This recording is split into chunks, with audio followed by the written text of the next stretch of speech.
how many people are thrown in Jahannam on their face, because that's where the tongue is, or on their nose because of what their tongue harvests, yani what their tongue utters and what it speaks. In other words, the Nabi sallallahu alayhi wasallam concludes the hadith by teaching him that this tongue of yours is going to govern every action you do.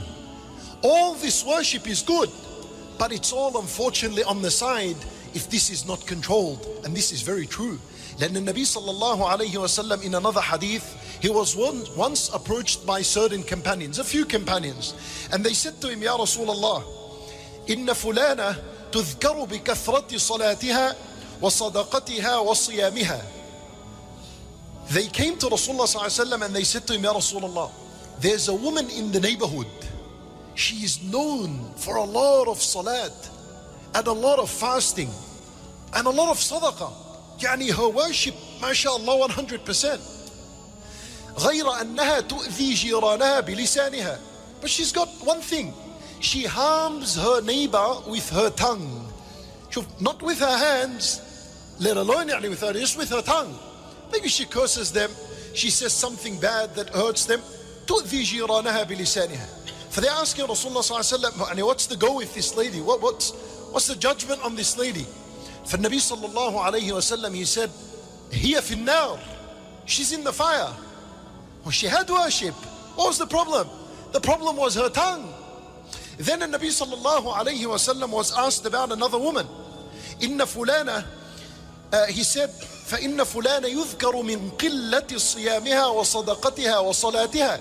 They came to Rasulullah sallallahu alayhi wasallam and they said, Ya Rasulullah, there's another woman in the neighborhood. She is not known for a lot of salat, for a lot of fasting, for a lot of sadaqah. She's not known. Actually, they even mentioned what she gives of a sadaqah. She gives like a dry yogurt, something small of dry yogurt. She gives it fi sabilillah. She's not known for any massive worship, any obligations, and that's it.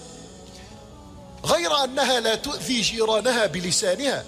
But she doesn't harm her neighbor with her tongue. For Nabi sallallahu alayhi wasallam, upon giving the ruling on this woman, he said, هي في الجنة. She's in the paradise. Khalas, it's good. She understood how important it is to control and to restrain this tongue. So even though she didn't have a lot of worship, she was into the paradise. If you don't control this, you lost all this. And if you're able to control all this and you didn't do much, there's hope for you that inshallah you're from the people of the paradise. If I tell you, my brothers and sisters in Islam, wallahi, as much as you underestimate words and your tongue, except that Rasulullah sallallahu alayhi wasallam made a huge deal out of it. Understand how huge it is, the words you speak. Control your tongue.